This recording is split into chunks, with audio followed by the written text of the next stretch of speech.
Assalamualaikum Bu Nurah. Waalaikumsalam Mbak Amel, gimana kabarnya? Alhamdulillah baik Bu. Tapi akhir-akhir ini ada beberapa hal yang mengganggu pikiran saya. Oh, apakah mungkin ada kaitannya dengan ini ya, situasi kuliah online? Soalnya saya pun mendengar banyak keluhan kalau belakangan ini tingkat depresi mahasiswa itu meningkat terkait kuliah online. Ya, itu salah satunya Bu. Karena saya di rumah terus, jadi ya bosan juga. Cuman ya ada hal lain yang menjadi penyebab utama terganggunya pikiran saya. Mbak Amel ini sudah kuliah semester berapa ya? Saya kuliah udah semester 5.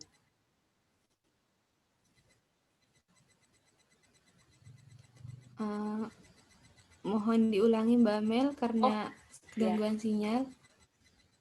Oh iya, Bu. Ya, saya sudah jelas, Bu.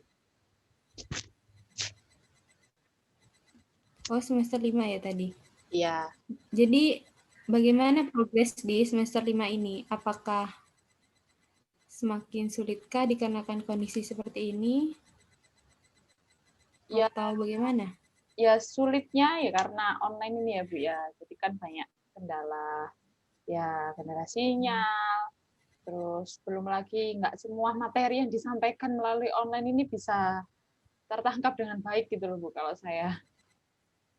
Terus ya bosen juga kan Iya. di rumah terus gitu.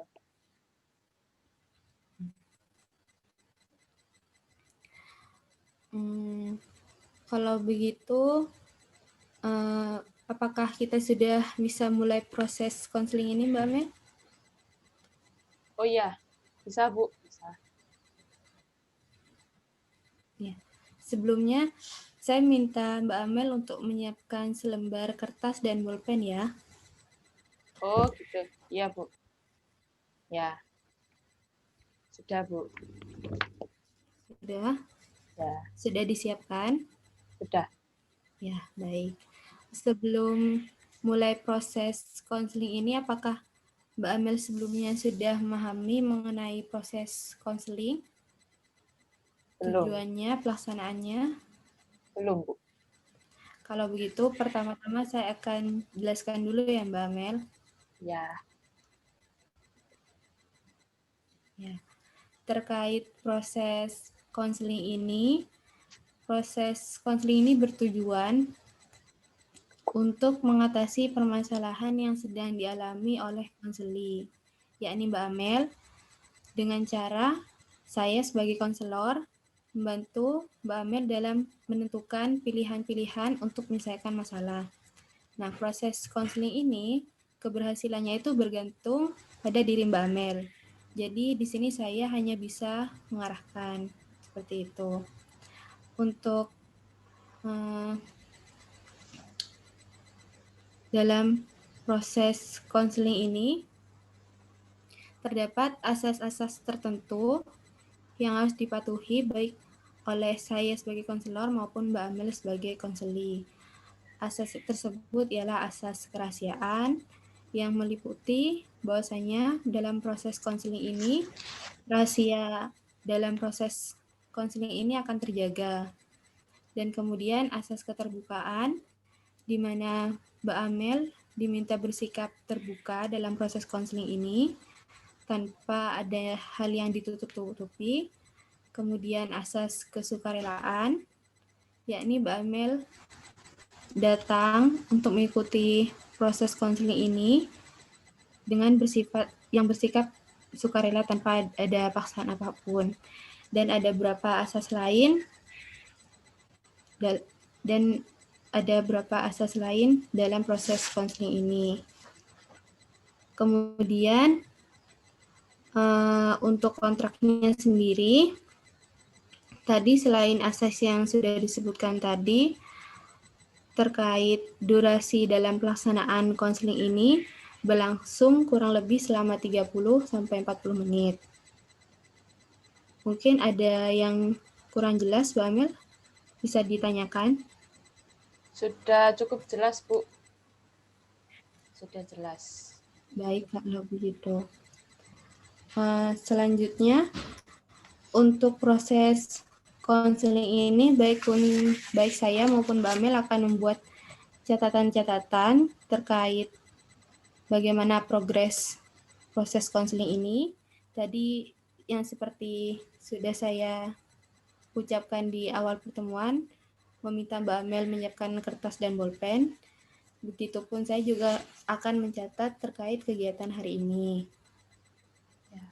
Nah, kalau begitu, mari kita memulai proses konseling ini. Mbak Amel dapat menceritakan masalah-masalah yang tadi yang menurut Mbak Amel mengganggu perasaan Mbak Amel dalam jangka waktu baru-baru ini. Untuk Mbak Amel dipersilahkan. Iya, terima kasih, Bu.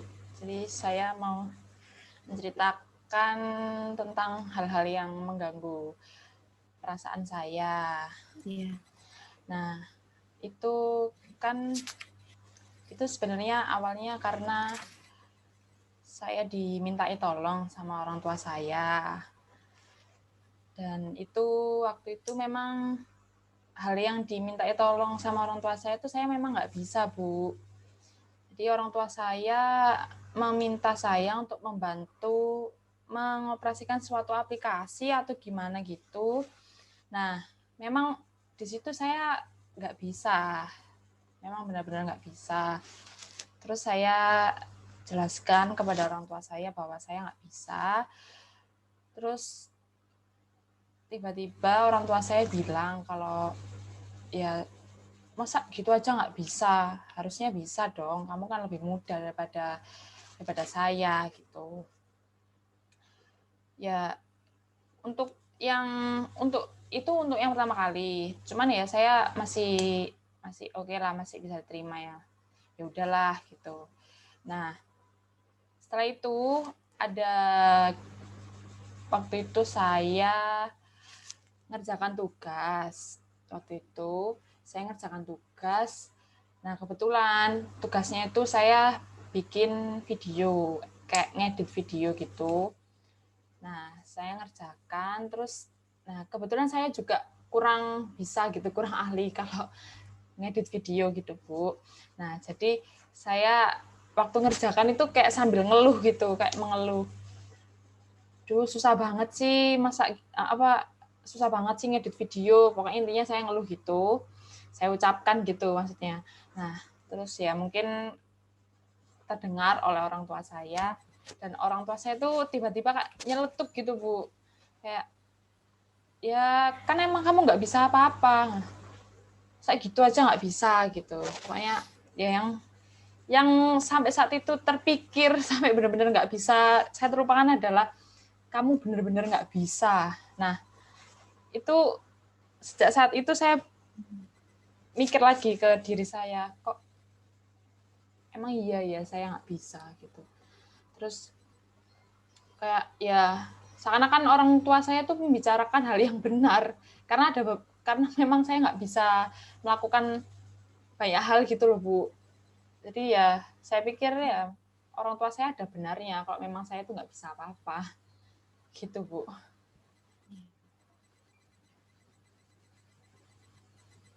Baik, Mbak Amel.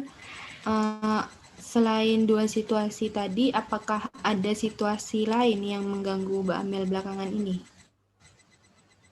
Ya, itu kayak seakan-akan diperkuat sama gini, Bu. Jadi saya lihat, kalau misal saya lihat teman saya yang lebih bisa daripada saya dalam suatu hal, itu jadi semakin memperkuat pikiran saya bahwa saya tuh udah nggak bisa apa-apa, lemah daripada orang lain gitu.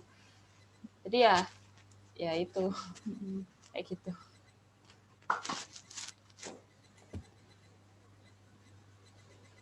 Baik, Mbak Amel. Di sini saya akan mengulangi kembali pernyataan Mbak Amel. Nah, tadi Mbak Mel menyebutkan bahwasanya Mbak Mel itu merasa tidak mampu melakukan apapun, merasa tidak bisa mengerjakan satu tugas dengan benar. Nah, hal ini dikarenakan ada beberapa situasi tertentu yang mendorong pikiran Mbak Mel ke arah pikiran negatif tadi, seperti karena situasi tidak bisa membantu orang tua dalam menjalankan aplikasi, tidak dapat mengerjakan tugas, kemudian dalam satu kondisi melihat teman lain yang lebih bisa dari Mbak Amel. Nah, di sini yang perlu diperjelas lagi pada bagian emosi. Nah, bagaimana keadaan perasaan Mbak Amel saat itu, saat mengalami situasi yang saya sebutkan tadi? Apakah merasa sedihkah, kecewa, atau marah? Yang pasti, bagaimana Mbak Amel? Yang pasti saya kecewa, Bu, sama diri saya karena nggak bisa melakukan apa-apa. Ya. Ya, kalau begitu selanjutnya kita akan menentukan daftar prioritas masalah dan juga identifikasi dari dimensi permasalahan yang sedang Mbak Amel hadapi. Nah, terkait prioritas masalah di sini, menurut Mbak Amel, mana masalah yang perlu didahulukan antara situasi-situasi yang telah Mbak Amel sampaikan tadi? Saya ingin menyelesaikan masalah yang benar-benar membuat pikiran saya negatif, Bu. Jadi saya ingin menghilangkan pikiran negatif saya itu. Karena itu ya yang mengganggu saya sebenarnya. Baik, Mbak Amel. Kalau begitu, silakan Mbak Amel ambil kertas dan bolpen yang tadi, dan kita akan bersama-sama membuat catatan untuk mengidentifikasi dimensi-dimensi permasalahan dari yang Mbak Amel hadapi tadi. Ya, baik, Bu. Sudah. Ya. Mbak Amel dipersilahkan membuat 4 kotak secara berurutan, entah itu ke samping, entah itu ke bawah. Ya. Sudah, Mbak Amel? Sudah. Nah, kemudian kotak pertama itu berisikan situasi yang menggambarkan permasalahan Mbak Amel. Ini langsung saya tulis, Bu, situasinya. Iya, langsung Mbak Amel tulis. Ya, sebentar ya, Bu.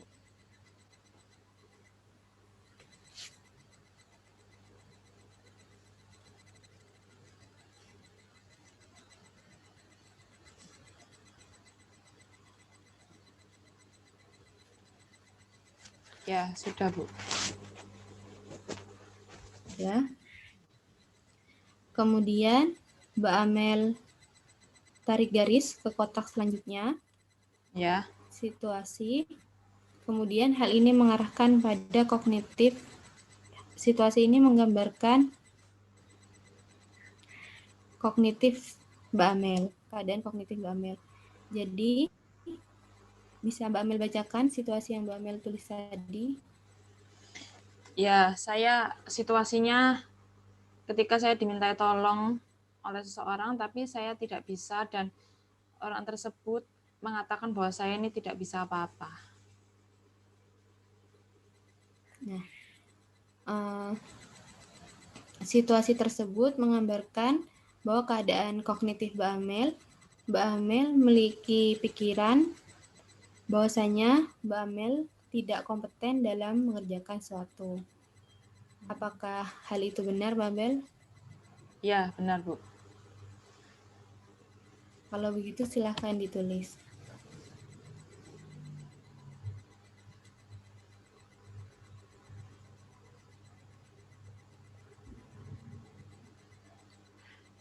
Sudah, Bu. sudah. Nah, terkait kognitif tadi, pikiran atau kognitif tersebut pada akhirnya akan mempengaruhi emosi dan perilaku Mbak Amel. Emosi yang tadi disebutkan Mbak Amel menyebutkan rasa kecewa. Kemudian terkait perilaku apakah yang muncul saat Mbak Amel merasa kecewa? Perilakunya saya jadi malas melakukan apa-apa karena saya rasa percuma. Saya nggak bisa melakukan apa-apa gitu, Bu. Baik, silakan ditulis Mbak Amel.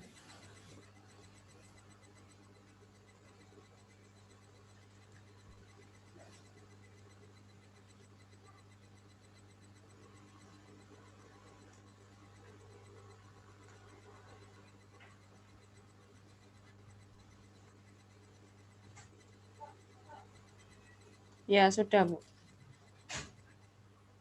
Sudah. Kalau sudah, silakan Mbak Amel review dan sampaikan kepada saya mengenai isi dari tabel yang telah Mbak Amel buat tadi. Ya. Mulai dari situasi nih ya, Bu ya. Ya, situasinya ketika saya dimintai tolong oleh seseorang, namun saya tidak bisa, dan oleh orang tersebut saya dikatain bahwa saya itu tidak bisa apa-apa. Kemudian, nah pikiran yang muncul terhadap situasi yang seperti itu, saya berpikir bahwa saya tidak kompeten. Dan pikiran tersebut membuat saya merasa kecewa dengan diri saya, sehingga perilaku saya yang muncul yaitu malas melakukan apa-apa, karena ya saya rasa percuma, saya tidak bisa apa-apa gitu.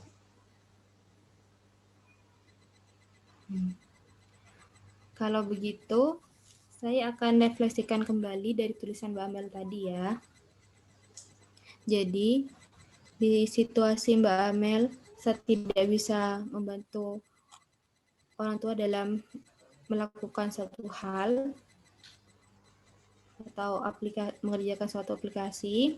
Nah, hal ini akan memunculkan suatu pemikiran negatif dalam otak Mbak Amel, yakni suatu pemikiran bahwa Mbak Amel itu tidak kompeten dalam melakukan suatu. Nah, kognitif ini pada nanti akan berpengaruh terhadap emosi dan perilaku Mbak Amel. Emosinya tadi yang seperti disebutkan tadi itu merasa kecewa, dan kemudian perilaku yang muncul pun akan menyebabkan Mbak Amel malas mengerjakan suatu. Benar begitu Mbak Amel? Ya, benar Bu. Nah, kemudian saya ingin minta Mbak Amel untuk memikirkan suatu langkah sederhana yang mungkin Mbak Amel bisa lakukan untuk mengatasi permasalahan Mbak Amel. Ya. Gimana Bu, bisa diulangi sebentar? Maaf Bu. Ya. Saya ingin minta Mbak Amel untuk memikirkan suatu langkah yang bisa Mbak Amel lakukan untuk mengatasi permasalahan Mbak Amel. Langkah yang sederhana. Saya akan mengubah pikiran saya terhadap situasi itu.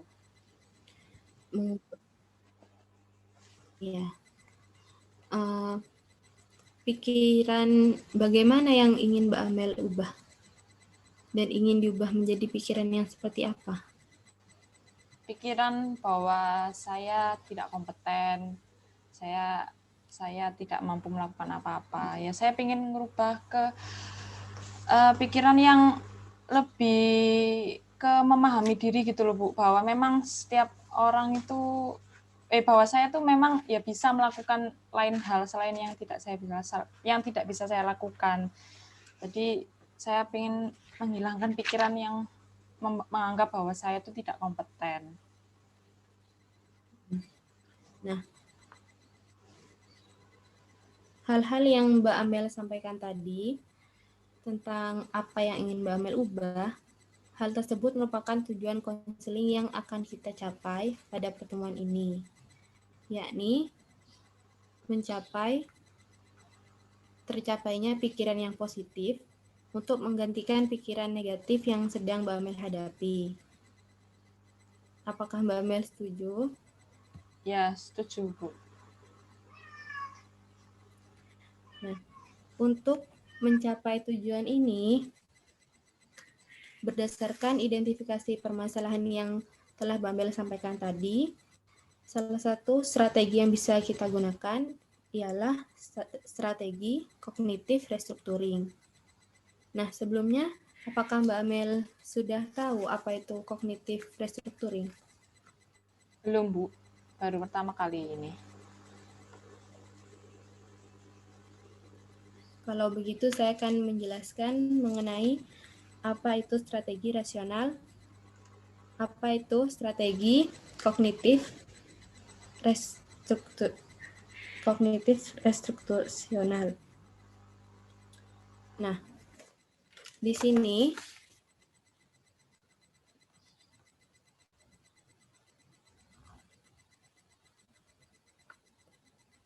kognitif restructuring ini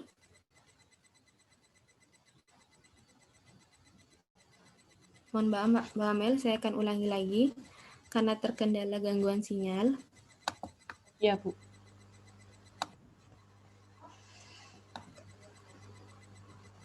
Nah, kognitif restructuring ini menekankan pada upaya mengidentifikasi dan mengubah pikiran negatif Mbak Amel dan keyakinan irasional yang ada dalam pikiran Mbak Amel.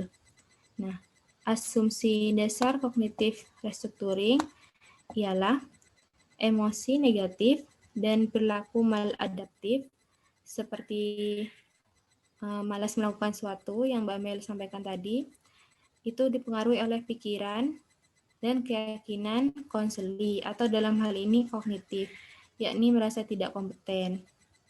Nah, pikiran Mbak Amel atau kognitif Mbak Amel tadi dapat diubah dengan cara merubah pandangan Mbak Amel terhadap individu Mbak Amel dan lingkungan sekitar Mbak Amel.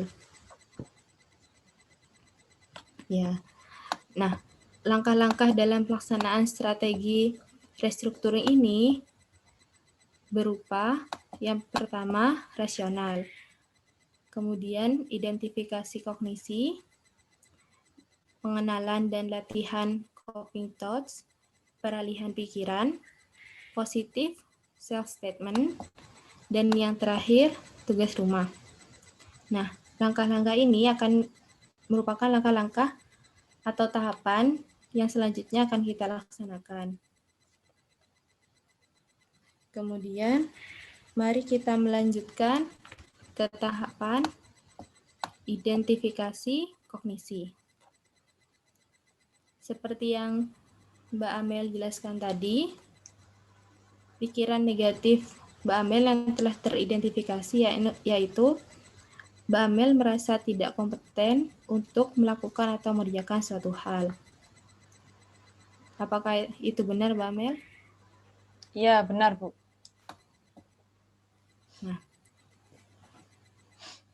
kemudian kita lanjutkan ke pengenalan dan latihan coping thought. Nah, coping thought ini merupakan suatu usaha yang bisa Mbak Amel lakukan untuk melakukan perubahan terhadap kognitif Mbak Amel. Nah, di sini Mbak Amel dalam pikirannya dapat berusaha meluruskan pikiran-pikiran negatif tadi. Seperti contoh, saat Mbak Amel merasa tidak kompeten dikarenakan tidak bisa membantu orang tua saat melakukan suatu aplikasi, Mbak Amel dapat berpikir bahwa hal tersebut merupakan hal yang normal. Bahwasanya tidak setiap orang itu bisa melakukan segala hal dengan sempurna. Sampai sini, apakah Mbak Amel bisa memahaminya? Ya, Bu. Bisa. Nah, kemudian kita lanjutkan ke proses peralihan pikiran. Di sini saya minta Mbak Amel dalam pikirannya berusaha untuk mengalihkan pikiran yang negatif tadi ke pikiran yang positif. Silakan Mbak Amel memikirkan suatu contoh, kira-kira pikiran positif apa yang dapat Mbak Amel pikirkan untuk menggantikan pikiran negatif Mbak Amel tadi. Pikiran positifnya yaitu saya, kalaupun saya tidak bisa melakukan suatu hal, itu bukan berarti saya tidak bisa apa-apa. Ada beberapa hal yang bisa saya lakukan. Jadi bukan berarti meskipun saya nggak bisa, bukan berarti saya tidak kompeten atau lemah gitu.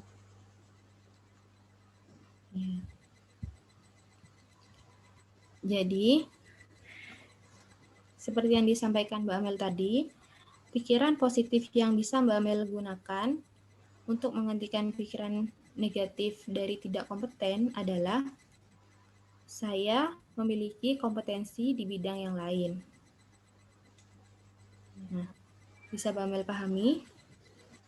Ya. Kalau begitu, silakan Mbak Amel membayangkan situasi yang telah Mbak Amel tulis tadi, situasi permasalahan yang Mbak Amel alami. Kemudian, di saat Mbak Amel mulai berpikiran negatif terhadap diri Mbak Amel diharapkan dapat menginterupsi pikiran negatif tersebut dan menggantinya dengan pikiran bahwa Mbak Amel berkompetensi dalam bidang yang lain.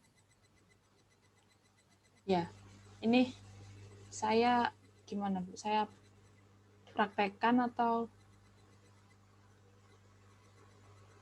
Ya, Mbak Amel bisa mempraktekannya. Saya ucapkan.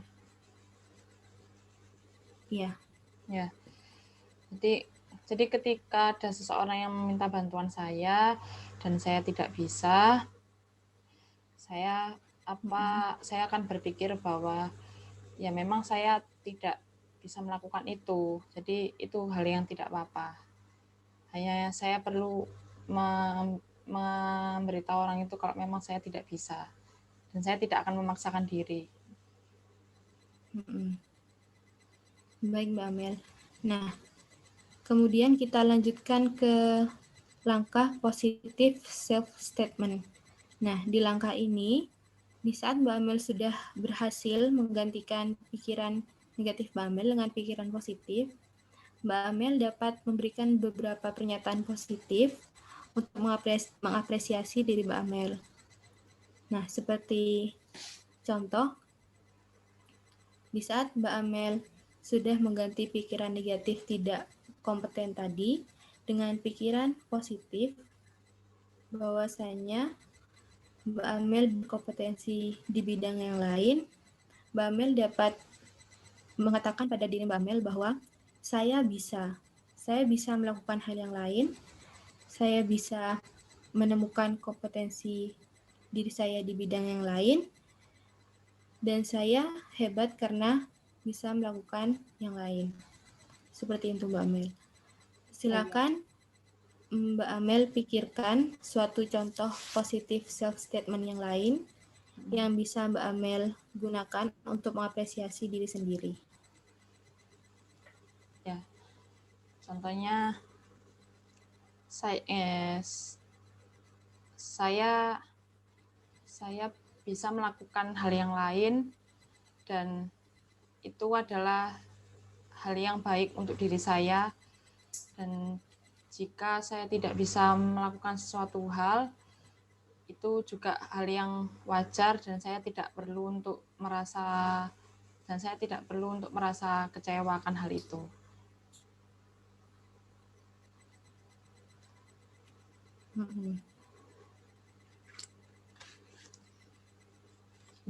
Mana Bu? Ya. Hal tersebut sudah cukup bagus, Mbak Amel. Kalau begitu,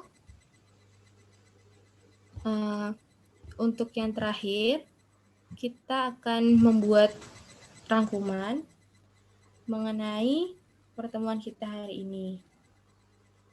Oh, maksud saya akan buat rangkuman mengenai pertemuan kita pada hari ini. Jadi, poin-poin yang kita peroleh dari pertemuan hari ini ialah bahwasanya perasaan kecewa Mbak Amel atas pikiran negatif Mbak Amel, yaitu Mbak Amel tidak kompeten. Hal tersebut bisa kita ubah ke pikiran yang lebih positif. Seperti saya berkompetensi dalam bidang yang lain. Nah, pergantian pikiran dari pikiran negatif ke pikiran positif ini merupakan hasil dari pelaksanaan strategi kognitif restructuring. Yang perlu diingat kembali, dalam pelaksanaan strategi ini, hal ini tidak cukup untuk dilakukan satu kali Mbak Mel, melainkan perlu dilakukan secara berulang-ulang.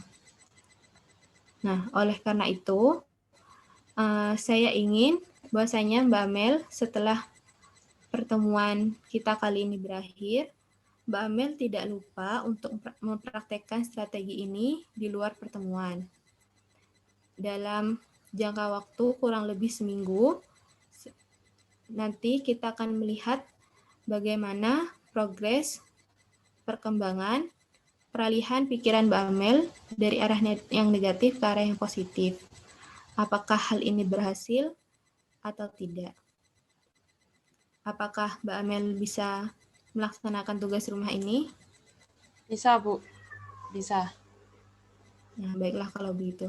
Saya juga minta bahwa Mbak Amel membuat catatan-catatan terkait seberapa sering situasi yang dapat memunculkan pikiran negatif Mbak Amel itu muncul, dan berapa kali strategi kognitif restructuring ini berhasil untuk mengganti pikiran negatif Mbak Amel ke arah pikiran yang lebih positif.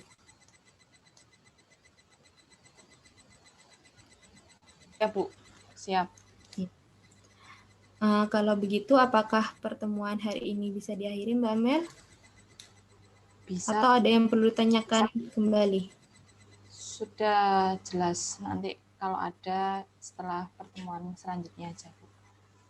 Di pertemuan selanjutnya aja. Ya, baik Mbak Amel. Terima kasih atas kerjasama Mbak Amel dalam proses konseling ini. Semoga strategi yang kita gunakan hari ini dapat bermanfaat bagi Mbak Amel saat menghadapi situasi yang mengakibatkan pikiran negatif tadi muncul. Baik, Bu.